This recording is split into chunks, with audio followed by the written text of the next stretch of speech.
Welcome everyone to round number 2. This is me on the left versus 3 names on the right. You've seen both of us on the channel before, and here I'm playing Vanquish K9 yet again. I changed the list up quite a bit. I took a lot of tips from, not tips, but I've seen a lot of tips from Millennium's Ring on how he builds his deck, and I'm happy to say that it performed way better than the following week in which I've used it.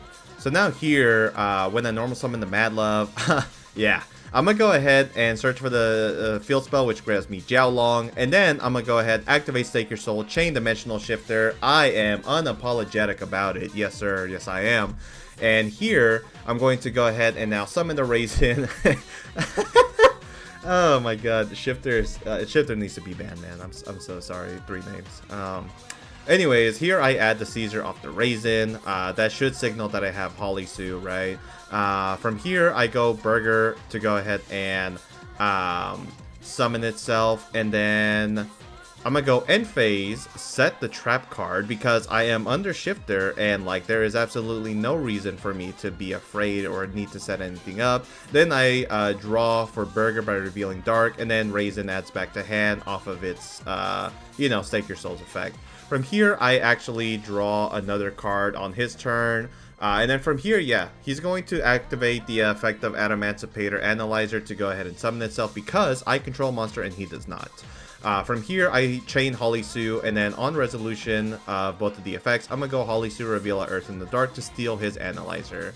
There you can see 3 names is a little upset because, again, Shifter. Now from here, on the summon of the Seeker, I'm going to Caesar and then affect Caesar Pop, and yeah, that is a very quick game number 1. Honestly, unfair. I'm not going to beat it out the bush, but I drew Shifter. Am I not supposed to play the cards that I draw from my hand? Again, apologies. The Shifter should be banned, but hopefully we can see it gone next format. Anyways, now we're gonna go on to the next game. Shifter talks aside, here you see my hand. I drew a good few Molchummies, and on the Purulia, he's going to activate Ash immediately. So now here he is going to go for the Magnet Bonding, which is going to go and grab the Conduction from the hand, deck to the hand. Conduction, inherent special summon, dumping out the Beta plus the Plus, right? And then he's going to be able to summon it back here from the graveyard. From here, he's going to go ahead and activate the effect to add Epsilon. And then Minus is going to activate the effect to Fusion Summon. And that is going to resolve properly with my Fuwalo so that I can go ahead and, draw my cards. He is going to have to play a bit carefully, but like I feel good about hopefully winning, assuming I draw what I need. Now the fusion monster Conduction is going to search for the Magnet Bonding spell, and then from here on resolution he is thinking about what he wants to do. Here he's going to banish 2 for Telusion, and then he could go for Flux if he wants to. He doesn't have to, of course, but it is something that he could go for. From here, he's going to link summon off the Telusion plus the other monster, or Conduction rather, to go into IP. That gets me my second draw. I'm just, asking like what all his interruptions would be. And then, from there, he's going to go ahead and pass by setting the Magnet Bonding. So yeah, I'm telling you guys right now, I did not draw that crazy. Yeah, I have Noroi here, but here he's going to activate the effect to steal the monster because it is an Earth, right? Plus it's modified, I believe, by the Conduction Fusion monster. Anyway, so even if it wasn't, he could still take. From here, I summon out the Lantern from the deck. I want to get access to Case of K9. And here, 3 names is thinking on what he wants to do. I believe he ends up going into the IP Masquerena, and ideally he uses a different monster aside from my Noroi so that I don't get a potential Lantern access. And here he goes for the Telusion Tribute to Summon 2 on Chainlink 2, I believe, and he's gonna go Underworld Goddess actually on resolution. So Here he's going to go for the plus effect to add back the minus, I believe, and he quote-unquote chain Underworld Goddess, but there really isn't anything for Underworld Goddess to do here, because like it would negate a monster that's summoned from the graveyard. That doesn't do anything on that position. Now here I go for the K9 Izuna. What did he activate in hand? Oh no, he activated the plus in the graveyard, right? Now from here on summon, I'm going to go Chainlink 1, and then he goes Magnet Bonding Chainlink 2 to fusion summon using monsters from the graveyard. And this is a bounce. This is a compulsory. So even though I go for the Lupus here, it's kind of obvious what's going to happen. I'm going to try to activate the Lupus effect. Here he goes and chains the plus to summon. I believe that's a flux effect, right? Channeling 2 on summon, yeah. And then from here, Lupus, he doesn't negate it with Underworld Goddess. And then from here, banish Lupus. And even though I could go for like a Typhon, what is Typhon going to do for me here? I needed like more Vanquish Soul, like, and extenders, but that's not going to happen. So we're going to go ahead and go on to game number 3. Vanquish Soul always feels really good whenever you play uninterrupted, and just like that, he gives me the signal that he has absolutely nothing in his hand to interrupt me. So I'm gonna go ahead and summon a Raisin off of the Stake Your Soul. I add Holly Sue. From here, did he have Droll? The answer is no. And I open up Jokul. Oh my god, my hand was just nasty. Effective Holly Sue to summon the Mad Love to grab me the Field Spell, and then Jokul to grab me a copy of Lantern here. First, I guess I'll go Field Spell, targeting what, Holly, or is it Mad Love? Or maybe it's Raisin. I forgot, but this is probably getting me Burger more than likely. But looks like it's not. It's just going to grab me Caesar, and now Jokul is going to go ahead and grab me the Lantern. Now, here I go for the Ripper. This is, of course, to ensure that I'm safe from the Biru. And I detach the Jokul to go ahead and grab out the, not Lantern, it's supposed to be Izuna. From here, Lantern, summon out 2, Lantern to go ahead and grab Case of K9. You can see here I'm playing pretty quickly. Now I go Case of K9. I think I add Naroi. I'm just making sure that I have plenty of attributes for the follow-up turn, because if I lose with a hand like this, I am like really bad, right? So I add another Lantern for follow-up. And then from here, I'm just going to go for the Nash Knight sequence. I always ask my opponents, can I just go for the sequence, you know, if you don't mind, and, you know, we'll just speed up the process. He said sure. So Nash Knight with the 104, with the C104 right on top, C104 on summon to pop Case of K9, Case of K9 to set the quick play. He and my previous opponent in round 1 were like, wait, that card does that? Where have y'all been? You know, Vanquish Soul K9 has been a deck for a very long time now.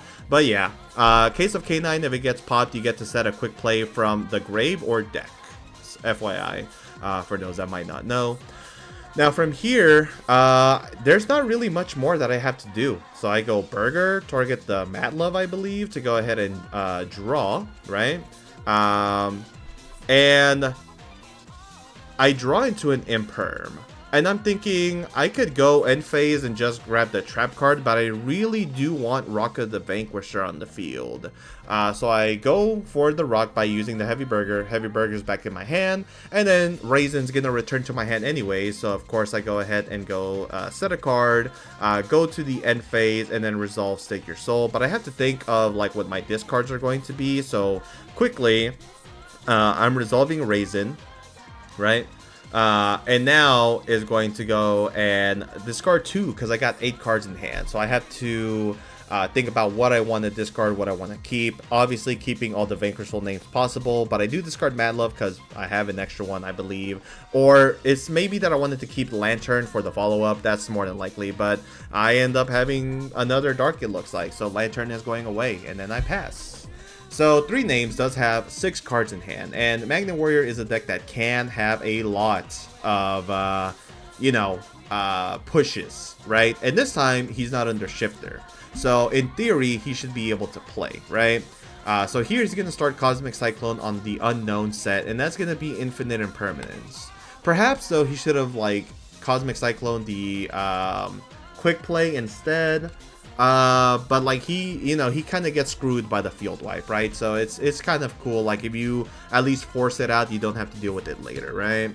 Here we see Conduction activates effect. We're going to see Beta and Plus be sent. I negate the effect to, you know, summon back from the graveyard because I don't want Beta to add anything. Activate the effect of the Analyzer, no, Researcher, I'm sorry.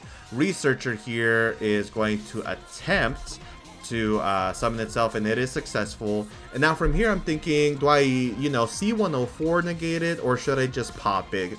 And I decide I'm gonna go ahead and, you know, force release to not summon out Ripper M. Actually, I'm gonna summon out the Jax because he can activate card effects in the hand, and I want to save it for the minus, and I'll explain why here in a moment. So on resolution, I'm gonna go ahead and pop the Analyzer, and I'm thinking if I want to do Jax, and I say no, I'm gonna hold off on that for now, because Jax can activate it if he activates a monster in hand or grave, right? Now from here, he's thinking on what his follow-up play is going to be, and I am just kind of waiting and seeing if he had the minus to hard draw, or to hard fusion, right? And he does, you can see in his hand. This is why I waited for the Jax effect, because in theory, what if he didn't have another Earth in hand, right?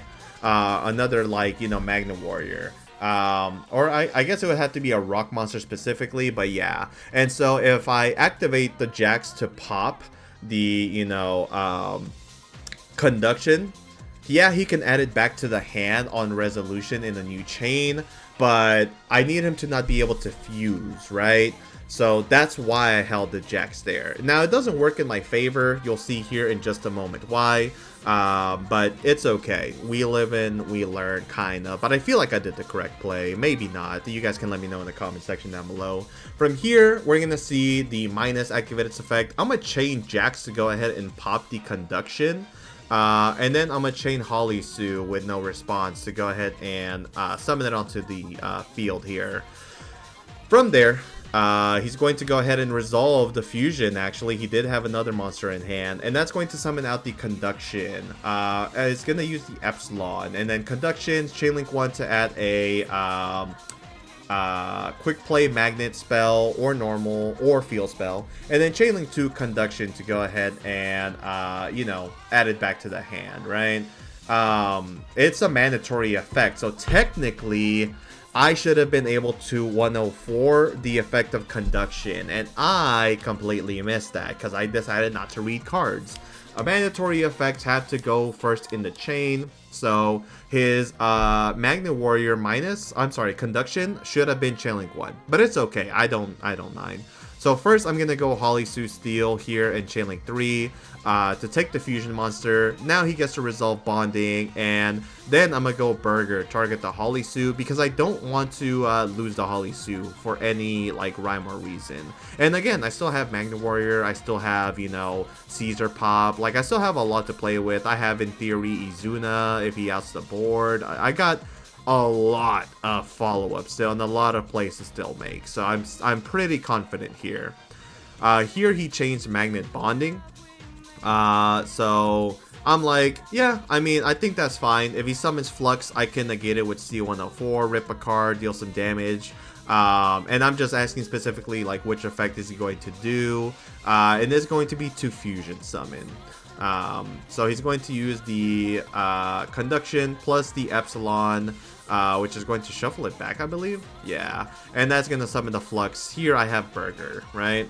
From here, he can Flux effect to Reborn from the grave, and I am going to interrupt it with the 104. So yeah, he's at 7k. If I negate and rip a card from his hand, he's going to be at 35. Again, the answer, or the thing is I have to hit it, right? So Chainlink 2, 104 to negate.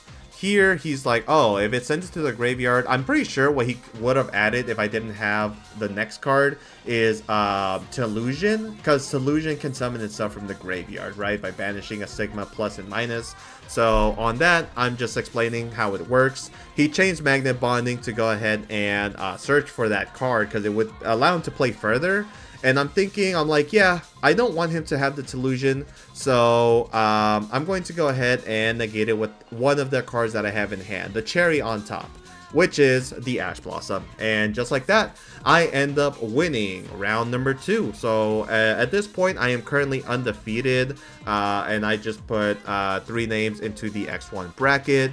But yeah, I mean, I played uninterrupted. It's going to happen. It's kind of hard to break the Vanquish Soul end board unless you have like evenly matched, and evenly matched is not even like a guarantee win, because again, you skip your battle phase. I still have a bunch of like VS and K9 monsters in the hand, which just basically means that I would be able to still keep playing on their turn and potentially have follow-up. But hey, at least game number 3 was a real game, right? Thank you guys for watching. If you guys enjoyed that video, please like, comment, share, and subscribe. And if you guys want to join tournaments just like this, head on over to Epik Cards and Games on Monday. I'm sorry, I said Monday. Wow, imagine me changing the schedule. On Wednesday, Friday, and Saturday night at 7 p.m. to play some good Yu-Gi-Oh! I'll catch you guys in the next one. Peace and have a wonderful day.